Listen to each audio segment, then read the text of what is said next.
Alright, Shalom. This is Canucks Banya Charlotte from the GMS Lions Den Camp. First and foremost, I'd like to give all glory and praise to Yahweh, Bahashem, Yahweh Shai, Bahashem, Harakak, Kodash Ma'amah. Double honors to the elder apostles, great millstone, and salutations to the Archon that are pushing the truth and sincerity and truth, and peace and blessings to the men, women, and children that believe in the name of Yahweh, Bahashem, Yahweh Shai. It says, India getting rid of US Treasury securities and buying gold. All right. So this is another dent in the American economy. Um, Everybody's getting rid of the dollar. Everybody's getting rid of the American debt. They're just washing their hands of it. But like the elder has Harold One has said in a previous lesson, explaining how the Cayman Islands and Luxembourg are buying up America's debt everywhere. And this happened once before during, like, I think it was called, the French Revolution with Napoleon, the French Revolt. When Meyer Amschel Bauer had bought up all the British treasuries, because he had led them to believe that Napoleon and the French had won, but in reality Napoleon had lost. So he had bought up all the so-called debt of Britain, I think it was, and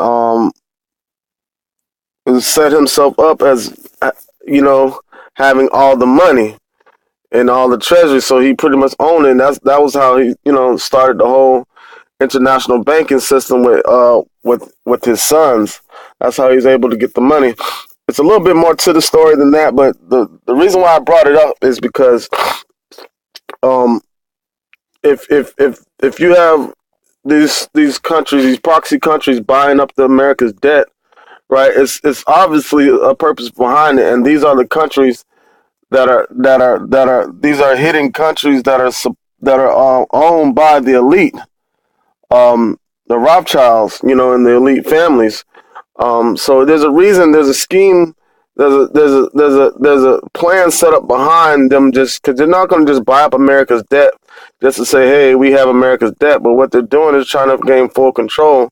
So to force America into this new monetary system of currency that they're going to be using, which is a digital system based upon cryptocurrency, which is they're going to introduce in the RFID chip.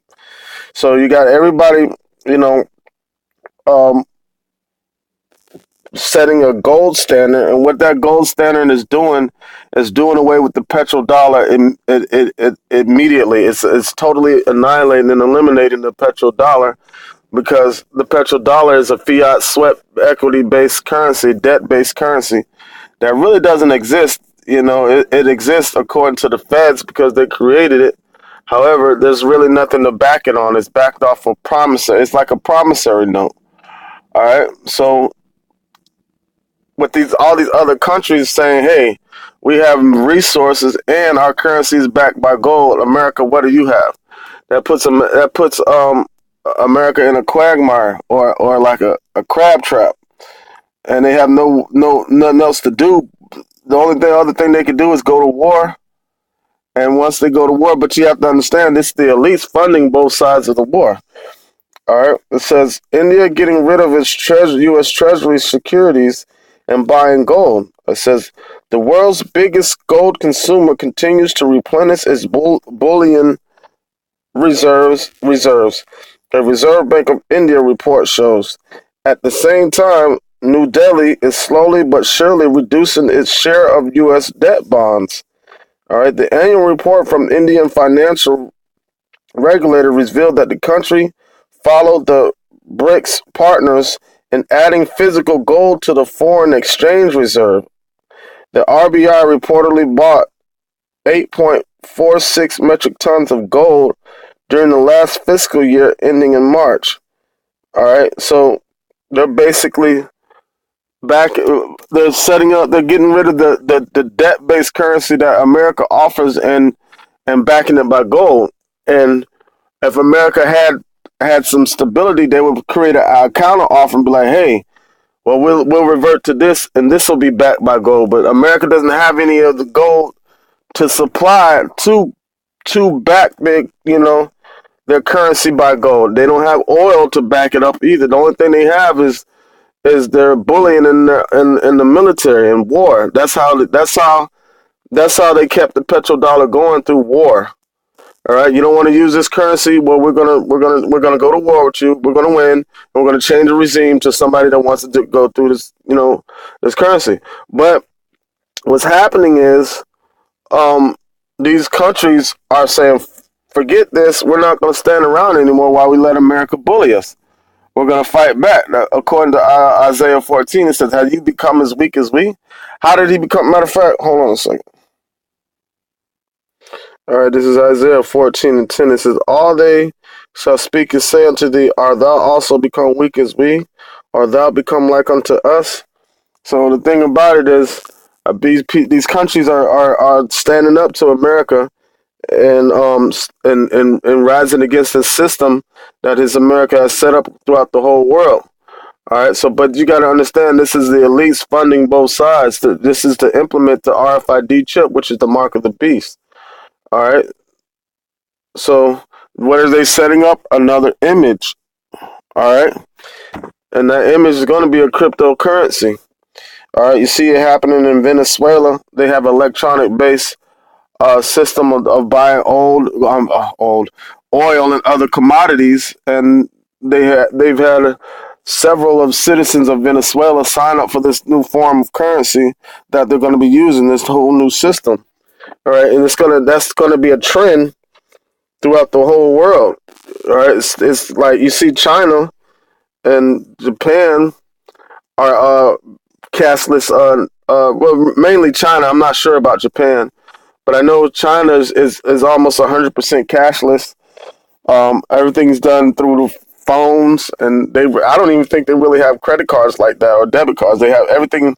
A lot of everything is done by phone, and you have people already getting chipped over here. They're making it like it's a luxury, um, or a convenience.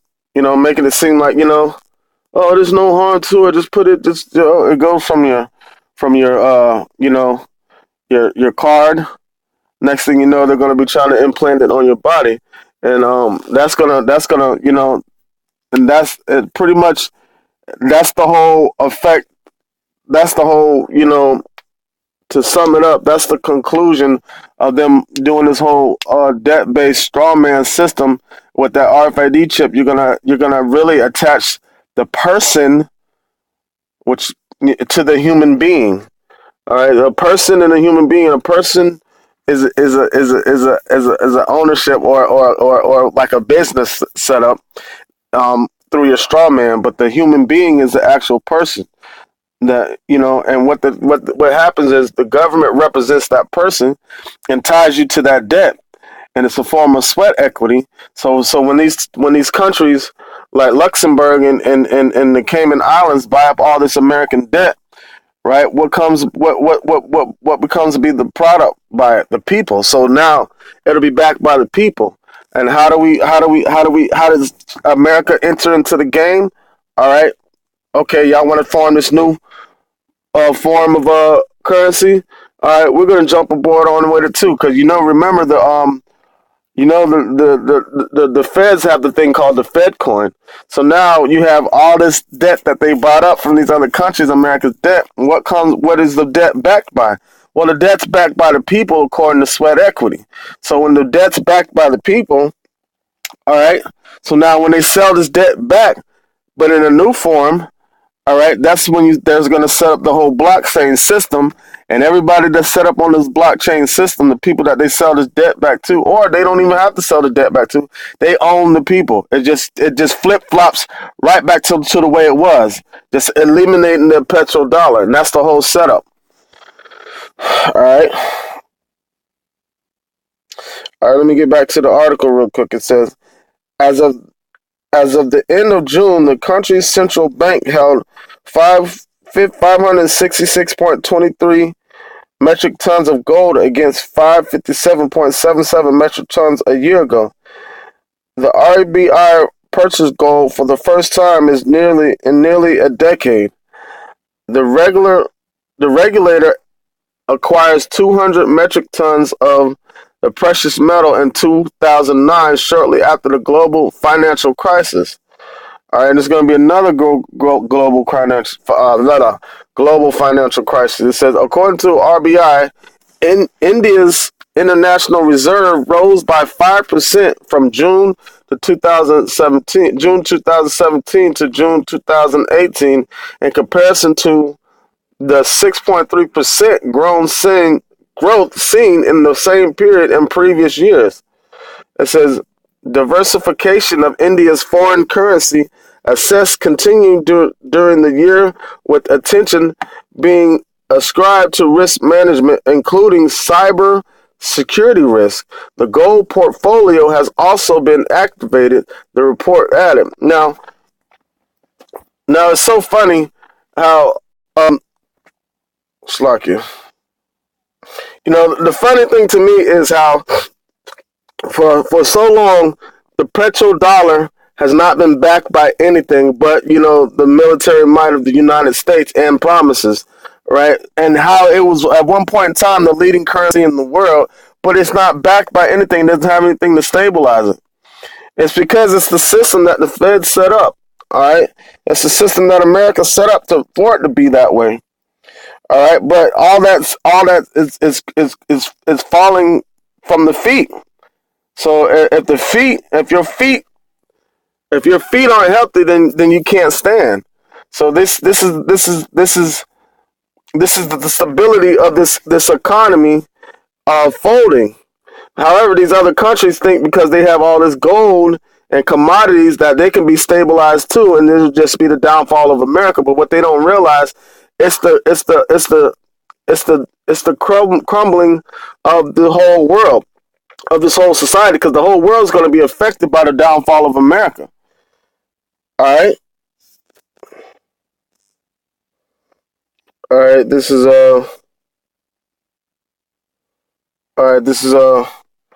Revelations 18:11. It says, "And the merchants of the earth shall weep and mourn over her, for no man buyeth her merchandise any more.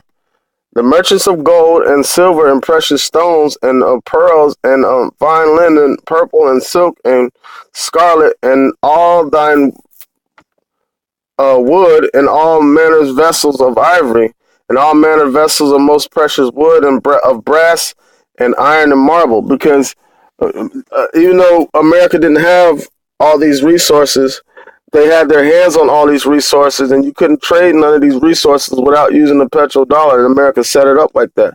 But these countries are saying, look, we're tired of paying tribute to them, paying taxes unto you for us to trade our own goods that you don't even have. All right. But when this place falls, right, other countries are going to be affected by it. All right.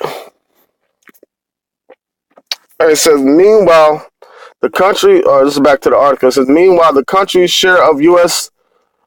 Sovereign debt saw a gradual decline from 157 billion in March to 148.9 billion by May, according to the latest U.S. Treasury report. Eliminating U.S. sovereign bonds has recently become a trend among major holders. See, the whole world's getting rid of the U.S. bonds. That's like how they did in Britain during the French Revolution. All right. It says, I think it was the French Revolution. I know it was involving Napoleon. All right. It says, according to the latest statistic, Russia dumped 84% of its holdings during 2018, while Turkey's share of U.S. Treasury fell by 42% during the first half of the current year. At the same time, Japan and China, the biggest holders of U.S. papers, also reduced their shares, albeit sufficiently. All right, so I'm gonna make a copy and put a link in the description box to this Slovakia. All right. To this article right here. So it's basically going into what all these other countries are doing, getting rid of the U.S. Treasury to get rid of the U.S. debt. All right, to get set up for this new system, this new world order. But little do they know, like the scripture said, when they go to fill their belly, the Lord shall overtake them. All right, with that being said, I want to give all glory and praise to Yahweh, Ba'Shem, Yahweh Shai, Bahashem, Harakah Kodash Ma'amah, double honors to the elder apostles, the great millstone, and salutations to the Akim that are pushing the truth and sincerity and truth, and peace and blessing to the men, women, and children that believe in the name of Yahweh, Ba'Shem, Yahweh Shai. All right, Shalom.